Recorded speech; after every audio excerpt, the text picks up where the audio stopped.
Hello, this is Jeff Scott, your instructor for the Complete ASP.NET course. So far in the course, we have covered pretty much the following. We looked at what you're expected to know. We looked at some resources. We installed the software. Decided for this class to use the latest and greatest, which is Visual Studio 2015.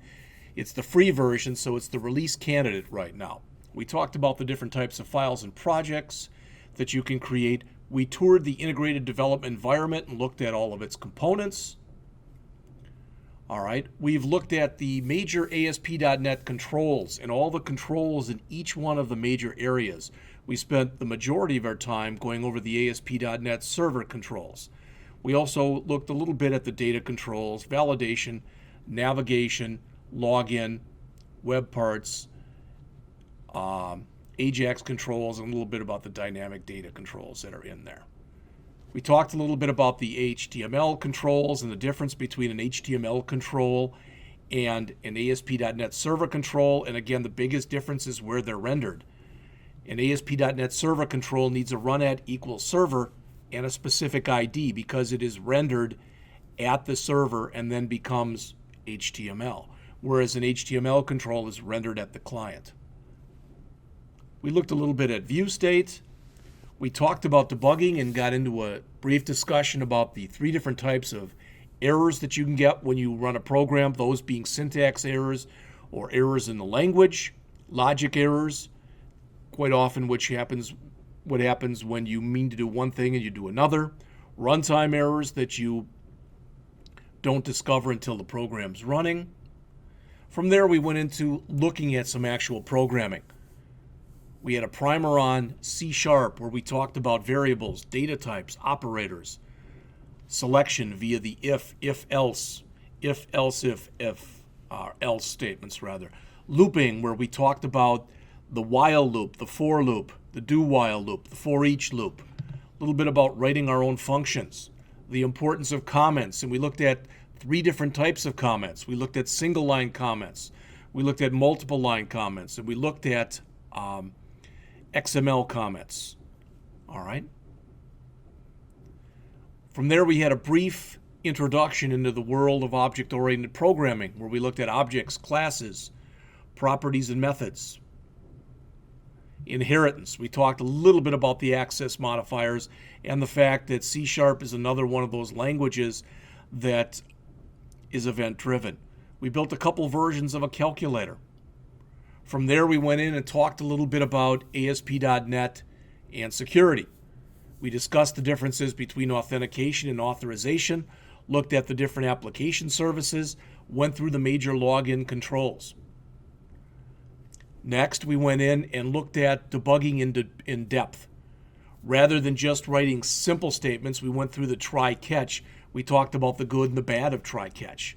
Talked a little bit about global error handling. Went through some of the features that are provided for you in order to be able to use debugging in the IDE or the integrated development environment. Finally, we looked at the trace feature. All right, so now this brings us to Lesson 9, which is on master pages. And the idea behind master pages is what we want is we want a consistent look and feel. We want a consistent look and feel in our website. You're going to see that in just a couple minutes. We'll talk a little bit more about the ASP.NET lifecycle, and then we'll go in and talk about themes, and we'll talk about skins. All right, so let's get to it. What I decided to do here was to go out to ASP.NET, and I brought up an article, as you can see, might look a little dated, and it actually is a little dated, back from 2008, written by Scott Mitchell, who is one of the gurus from Four Guys from Rolla, which is a very good site, and he writes some very good stuff. But what I wanted to mention is, again, as we get into starting to talk about master pages, what we want to use master pages for is we want to accomplish a few things. We want to create controls that are common across all web pages. We want a way to be able to change any of those common controls that we create at one time. And we want to be able to dynamically change elements on master pages from content pages based on user preferences. Now, that may or may not make a whole heck of a lot of sense to you right now. And whether it does or whether it doesn't is really and truly is okay. All right? But I just wanted to show you this because this is kind of a standard something to lead you into a discussion of master pages.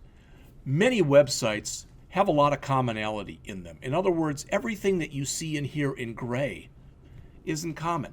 In other words, every page on the website has the same header and the same footer, may have the same sidebar types of things in here. What's different amongst each page then, what would be different would be, as it says there, the page-specific content.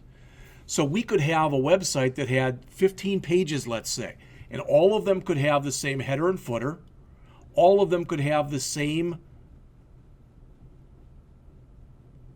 sidebar or sidebars over here, whereas the page-specific content amongst each one would change.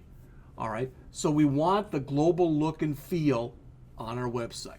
That's the key thing. Consistency gives the site, it makes it look professional. All right, so how are we able to do this with master pages? Well, again, like I said, one of the reasons I grabbed this article has nothing to do with it being dated or not dated, but the information that's in here is just good. And what they talk about is, all right, so the content page is what's going to go into that area that we saw up here, okay?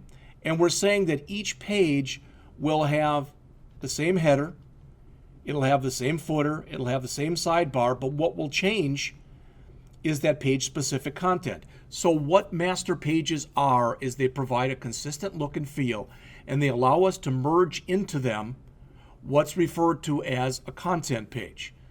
All right, and as they say here, there's your fused page.